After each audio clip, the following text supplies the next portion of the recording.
The most obsolete idea is go to school, get a job, work hard, save money, get out of debt, and invest for the long term in the stock market. See, why would you save money when they're printing trillions of dollars? The gap between the 1% and 99% is massive. You see, it's not just money. You have to step back and look at the bigger picture. So what do you do?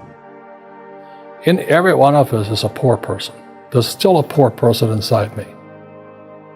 There's also a middle-class person, and the middle-class person wants security. They want that steady paycheck.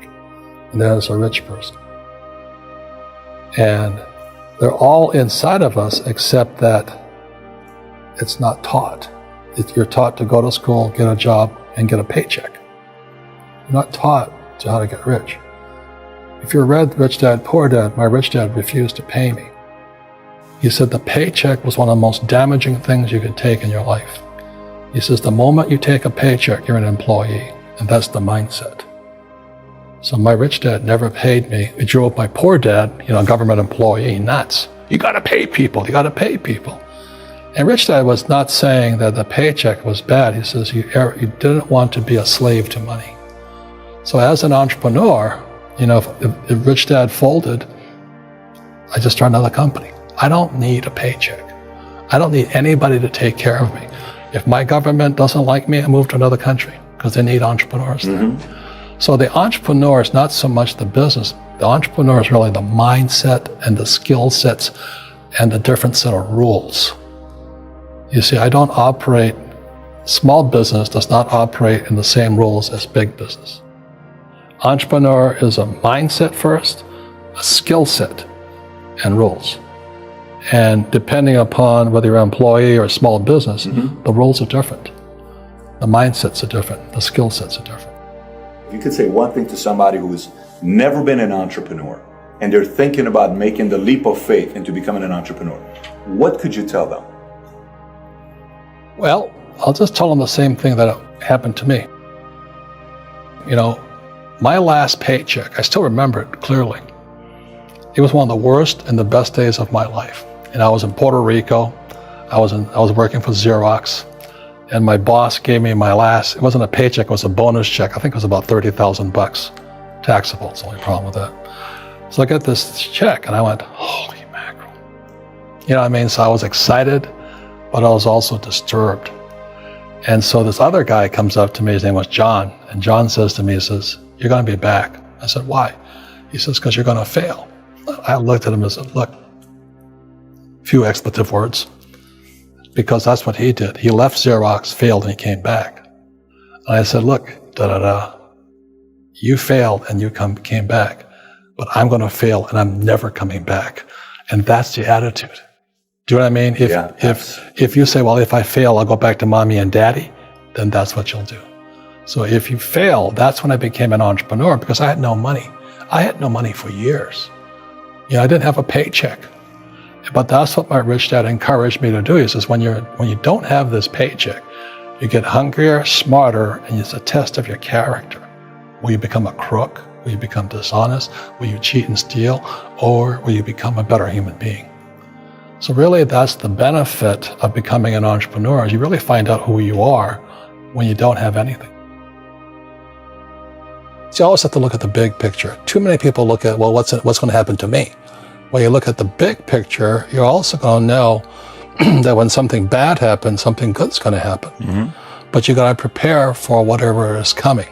If you think next 20 years will be like the last 20 years, you're going to get creamed. When you and I go to the supermarket and we buy a carton of milk, we always check for the expiration date. But most people do not check for the expiration date on their brains. Instead of get out of debt, I get into debt. I just refinanced $300 million in debt. I went from 5% to 2.5% interest. I made a fortune. Every month, more money comes in because my cost of money has gone down. So while some financial experts are saying get out of debt, I'm saying learn how to use debt. So when I came back from in Vietnam in January of '73, the first thing my rich dad said to me was go to school to learn how to invest in real estate. It wasn't real estate, it was how to use debt and taxes. Debt and taxes make the rich richer. Debt and taxes make the poor, middle class, poor. So all the rich guys who are doctors and lawyers or, those guys, they're getting creamed and they don't know why. Doctors are getting creamed. Oh yeah, they're making more money, but the take home is less. Sure. My doctor just yelled at me. He's happy. He says, "Oh, guess what? I finally made $1 million." And I said, "Yeah, this was just 3 weeks ago." And so I said, "Yeah, well, how much you pay in tax?" He says, $750,000 in taxes. So his net was about $400,000. That's not bad. But when I make $1 million, I keep $1 million. And the reason is because I don't make it by working for money. See, if you work for money, you're taxed. So that's why lesson number 1 in Rich Dad Poor Dad is the rich don't work for money. What we do instead is we create businesses as entrepreneurs. We acquire real estate. I don't want to invest in the stock market. Okay. So the reason is because as entrepreneurs, I have more control over my income, how much I make, and how much I pay in taxes. And because I'm an entrepreneur as well as an investor in real estate, I pay 0 tax. So every time I make, let's say, $1 million as an entrepreneur, I immediately invested in real estate. I have a 4-to-1 step up. So I put $1 million in real estate. I get $4 million from the bank. That's why I love banks. But the banks are screwing everybody else. Terrible. But it's good for me. That's why you say when you print, it's good for you, but when you print, it's bad for people that work for money. Because when you print, savers get creamed and people who work for money get creamed. When they print, debtors get rich. You see, debt and taxes make the rich richer, and debt and taxes make the poor middle class poorer. When we have obsolete ideas, we get obsolete results.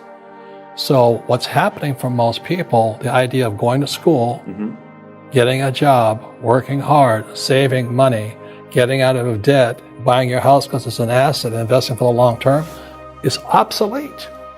The world has changed. The world changed in 1971 when President Nixon took us off the gold standard and money became debt. What if we get rid of school? Then what would happen? Would it be better if we had no educational system at all? No, I'm saying education is more important before. It's just obsolete. There's Moore's Law which states information doubles every 18 months. In other words, everything's obsolete 18 months. So, and this is just a recent phenomenon. So when you come out of school, you're already obsolete. And that's why I'm the old guy, I meet my friends who went to Harvard. I went to Harvard. I said, yeah, that was how long, 50 years ago? Today, the banks are charging you interest to save money. In other words, banks don't want your money because they printed too much of it. And that's why there's this bubbles in stocks and bubbles in real estate and all this. People are dumping the cash because, as I said in here, savers are losers and cash is trash. And yet people are, well, I want a high-paying job. Well, that's an obsolete idea. Get out of debt is an obsolete idea. You should learn how to get into debt, how to use debt to get rich, and they'll never teach you about taxes. The reason the 1% is way up here and the 99% are going this way is because when you print money, 2 things happen, inflation and taxes. It's crushing it. And any entrepreneur thinks, I'm just going to make money, I'm going to start a business and make a lot of money because of what we talk about. They really have got to smell the roses, man. That's not what the real entrepreneurs are doing. Most entrepreneurs, there's 28 million small business owners in America. 24 million are what are one-person entrepreneurs. They're called non-employee entrepreneurs. So and that's what happens is when people don't really understand what an entrepreneur does. So most big people are self-employed, but they're not really entrepreneurs. The self-employed pay the highest taxes of all, and nobody tells them that. Yeah, it's also called the entrepreneurial spirit, but what we were actually talking about was there's no such thing as a bad economy. There's externally, you and I, we all have an external economy, but we also have an internal economy. And the willpower is to change our internal economy. So for me, I can see the good and I can see the bad. I don't really give a damn because I'm going to be rich anyway. But a poor person with a poor personal economy, all they're going to see is a bad economy because they don't know how to make money in any economy. And a middle class person, they have a middle class economy. What they want is a nice house and a steady paycheck and the job and the car. And so when you take their job away, to them, that's disaster. Well, since an entrepreneur doesn't have a job anyway, it's no big deal. So all I'm saying to people, and it's what Bucky Fuller taught me, There's always two sides, you know what I mean? Unity is plural, at minimum two. So if you think the economy is bad, it's because your economy is bad. If you think that steady, employment is important, then you'll see an economy without jobs. Your economy versus the external economy. Where you control versus where you can't control. I can control. Yeah, it's called an internal focus versus an external focus. So the real entrepreneur has an internal focus. That if they fall down, they say, "Oh, this is good, because I'm going to go up higher." The average person will fall down and say, "Oh, I'm going to take some Prozac." Or somebody has a mistake, so, "Oh, the mistakes don't matter." Well, mistakes matter. It means you didn't know something. But a real entrepreneur, whether they fall down, they always can go up. They can stand back up and go higher. That no matter what happens to them, they get stronger and better and smarter and happier. But a person with a weak internal mindset is that they're so afraid of what happens, it generally happens. Like, people who are afraid of losing their jobs, they generally lose their jobs. You know what I mean? Yeah, so everything comes through you. Yeah, so the entrepreneur first job is to control inside here, not outside there. The moment you take that paycheck, you're an employee. You've got to be stronger than that. It's about inside control. Here is a key point from Robert Kiyosaki. Robert Kiyosaki challenges the traditional notion of financial success, emphasizing that the conventional path of getting a job, working hard, saving money, and investing in the stock market is outdated. He argues that this advice does not account for the realities of modern economics, such as the printing of trillions of dollars, which devalues money. Instead, Kiyosaki advocates for financial education that teaches people how to use debt and taxes to their advantage, which he believes is the key to becoming wealthy. Kiyosaki highlights the importance of developing an entrepreneurial mindset. He shares his experience of how his rich dad taught him the value of not relying on a paycheck, which can create a dependency and limit one's financial growth. By refusing to be an employee and instead embracing the mindset of an entrepreneur, Kiyosaki learned to create wealth through building businesses and investing in assets. This shift in thinking is crucial for achieving financial independence and success. He also stresses the significance of using debt as a tool for wealth creation rather than something to be avoided. Kiyosaki explains that while many financial experts advise getting out of debt, he believes in using good debt to acquire assets that generate income. By refinancing debt at lower interest rates and investing in real estate, for example, he has been able to increase his cash flow and build wealth. Understanding how to leverage debt effectively is a key component of Kiyosaki's financial strategy. Kiyosaki points out that the rich and the middle class have fundamentally different approaches to money and investing. The rich focus on acquiring assets that produce income and appreciate in value, while the middle class tends to focus on job security and saving money. This difference in mindset and strategy is why the gap between the wealthy and the rest of the population continues to grow. Kiyosaki believes that financial education can help bridge this gap by teaching people to think and act like the rich. Finally, Kiyosaki emphasizes the importance of having an internal focus and resilience as an entrepreneur. He explains that successful entrepreneurs do not rely on external conditions for their success, but instead develop a strong internal mindset that allows them to thrive regardless of economic circumstances. This resilience enables them to view failures as opportunities to learn and grow, ultimately leading to greater success.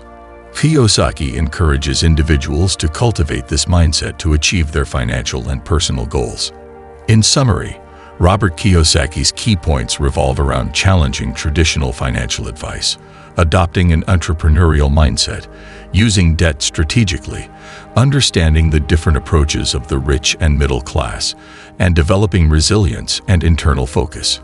These principles form the foundation of his teachings on achieving financial success and independence.